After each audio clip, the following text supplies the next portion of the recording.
दोस्तों, आज देश में 75वां गणतंत्र दिवस मनाया गया। सभी देशवासियों को मेरी तरफ से 75वें गणतंत्र दिवस की हार्दिक शुभकामनाएं।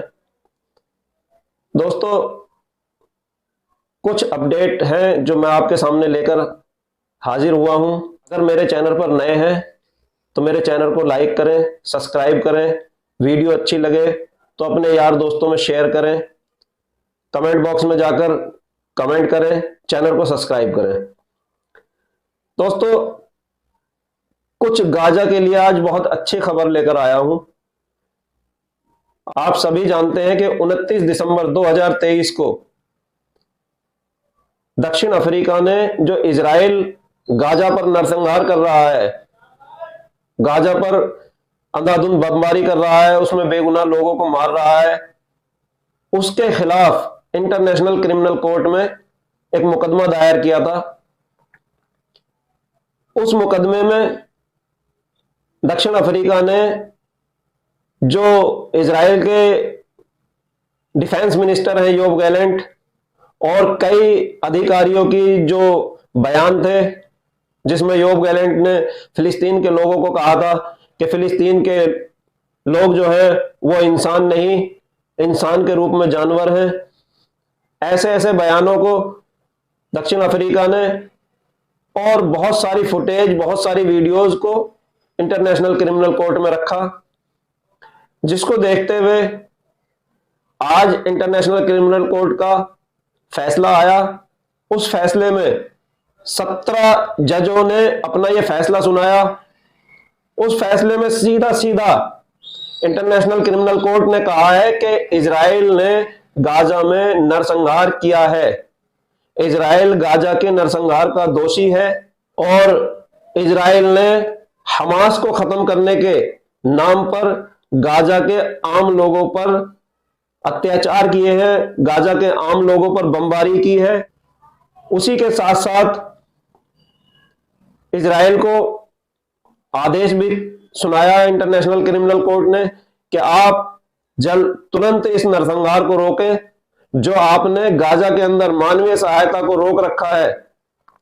बहुत सारे देश गाजा की मानवीय सहायता करना चाहते हैं, वहां खाने पीने की दिक्कतें हैं।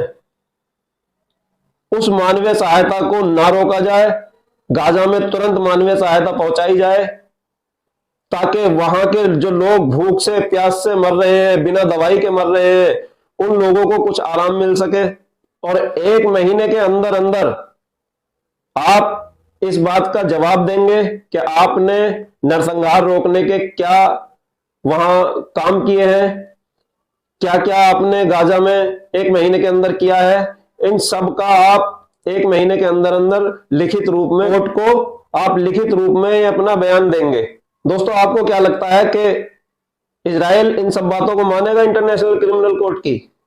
मुझे नहीं लगता कि मानेगा, क्योंकि अब से पहले भी 3 मुकदमे अमेरिका पर चले थे, लेकिन इंटरनेशनल क्रिमिनल कोर्ट ने अमेरिका को उसमें दोषी करार दिया था, कुछ आदेश दिए थे, लेकिन अमेरिका ने इंटरनेशनल क्रिमिनल कोर्ट के एक भी आदेश को नहीं माना था। वही हाल इजराइल का है। नेतन्याहू अपनी जिद पर अड़ा हुआ है, अमेरिका की सपोर्ट है उसको। मुझे नहीं लगता कि वो इस बात को मानेगा, क्योंकि अमेरिका और इजराइल ये दोनों चाहते हैं कि हम पूरी दुनिया पर राज करें। जो हम करते हैं वही सही है, जो हम चाहते हैं वही पूरी दुनिया के अंदर हो। हमारे ऊपर कोई हुक्म ना चलाए, हम सबके ऊपर हुक्म चलाएं। जबकि सबको पता था कि आज इंटरनेशनल क्रिमिनल कोर्ट का फैसला आने वाला है, इजराइल को भी अच्छी तरीके से पता था, लेकिन उसके बावजूद भी आज इजराइल ने पूरी तरीके से गाजा पर बहुत भारी बमबारी की है। कोई भी फैसला आने तक कोई भी उसने इंटरनेशनल क्रिमिनल कोर्ट की बात नहीं मानी। यहां तक कि यरूशलेम के अंदर एक शफत नाम का शरणार्थी शिविर था, उसमें गाजा के जो लोग थे जिनके घर उजड़ चुके हैं, वो उस शिविर में रह रहे थे। इजराइल की फौज ने, इजराइल के सैनिकों ने वहां वाटर कैनन से ऐसी ठुठुरन वाली सर्दी में हमले किए हैं वो अलग, लेकिन जो शिविरों में रह रहे थे उन पर पानी की बौछार की। चौतरफा दबाव के चलते इजराइल इतनी बुरी तरीके से बौखला चुका है कि उसने WHO के जो महानिदेशक हैं टेड्रोस अधनोम, उन पर हमास से मिली भगत का आरोप लगा दिया, क्योंकि वो गाजा के बारे में सच बोलते थे, पर मीडिया के सामने आकर गाजा की सच्चाई बताते थे, गाजा के नरसंहार को वो गलत ठहराते थे। इसलिए इजराइल ने उन पर ही हमास से मिली भगत का। देश में 75वां गणतंत्र दिवस बड़ी धूमधाम से मनाया गया। प्रधानमंत्री जी ने हमारे ट्वीट किया था, जिसमें प्रधानमंत्री जी ने लिखा था कि जो अभी 3 दिन पहले इजराइल के 24 सैनिक मारे गए हैं, उनके बारे में प्रधानमंत्री जी ने अपना संवेदना व्यक्त की। इजराइल को ट्वीट किया कि ऐसे मुश्किल हालात में हम इजराइल के साथ हैं। अच्छी बात है, अगर किसी देश पर कोई आपत्ति आती है तो हम उसके साथ खड़े हों, बहुत अच्छी बात है। लेकिन प्रधानमंत्री जी आज से पहले जितने भी हिंदुस्तान के प्रधानमंत्री हुए हैं, उन सभी ने फिलिस्तीन को सपोर्ट किया है। आप कहते हैं कि आप आतंकवाद के खिलाफ हैं, अच्छी बात है, सभी आतंकवाद के खिलाफ होते हैं, आतंकवाद का साथ देना भी नहीं चाहिए। लेकिन इजराइल जो आतंकवाद फिलिस्तीन में फैला रहा है, क्या वो आपको नजर नहीं आ रहा? हमास आतंकवादी है, ये आप मानते हैं। इजराइल आतंकवादी नहीं है, जिसने गाजा को पूरी तरीके से उजाड़ कर रख दिया, 26,000 बेगुनाह लोगों को मौत के घाट उतार दिया, आप उसे आतंकवादी नहीं मानते? मैं ये कहना चाहता हूं कि हमारे देश पर भी ब्रिटिशों ने 200 साल राज किया था। हमारे देश का हिंदू मुसलमान बच्चा बच्चा अंग्रेजी सेना के खिलाफ था और अपने देश की आजादी के लिए बड़ी कुर्बानियां हमारे लोगों ने दी थी, हमारे बुजुर्गों ने दी थी। तो क्या वो सभी आतंकवादी थे? जो अपने देश की आजादी के लिए लड़ेगा वो स्वतंत्रता सेनानी कहलाता है, ना कि कोई टेररिस्ट। हमास अपने देश की आजादी के लिए लड़ रहा है। हमास कोई टेररिस्ट ग्रुप नहीं है। अच्छी खासी हमास अपनी सरकार चलाता था गाजा में। पूरी दुनिया जानती है कि जब हिटलर ने जर्मनी से यहूदियों का सफाया किया था, एक एक यहूदी को चुन चुन कर मारा था और जर्मनी छोड़ने पर मजबूर कर दिया था, तब फिलिस्तीन के लोगों ने ही इन यहूदियों को अपने यहां शरण दी थी। और उस शरण का बदला इन यहूदियों ने कैसा दिया? आधे से ज्यादा फिलिस्तीन पर आज इजराइल का कब्जा है। अगर वो लोग अपनी जमीन छुड़ाने के लिए इजराइल से लड़ते हैं तो वो आतंकवादी कैसे हो गए? हमारे भी बुजुर्ग लड़े थे गौरों से अपने देश को आजाद कराने के लिए, वो आतंकवादी नहीं थे। एक और मुद्दा हमारे सामने है, जैसा कि आप सभी जानते हैं कि बाबरी मस्जिद का जो मुकदमा था वो सुप्रीम कोर्ट में चल रहा था। सुप्रीम कोर्ट के आदेश ने मुसलमानों को मजबूर कर दिया, क्योंकि मुसलमान पहले ही कह चुके थे कि हम सुप्रीम कोर्ट का जो भी आदेश होगा उसे मानेंगे। सुप्रीम कोर्ट ने सबूतों के आधार पर नहीं, आस्था के आधार पर फैसला सुनाया कि बाबरी मस्जिद की जगह राम मंदिर का निर्माण कराया जाए।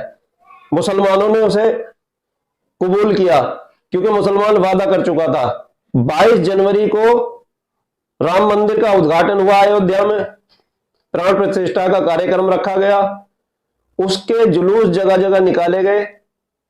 उन जुलूसों में जो हिंदूवादी संगठन थे और जितने भी वहां रैलियां निकली, जुलूस निकले, मुस्लिम इलाकों में उन जुलूसों ने, उन रैलियों ने बहुत ही अपशब्द बोले, मस्जिदों के सामने बहुत अभद्र भाषाओं का प्रयोग किया, जिसमें मुसलमान भी कुछ ऐसे होते हैं कि उन्हें गुस्सा आया, छुटमुट पत्थरबाजी हुई।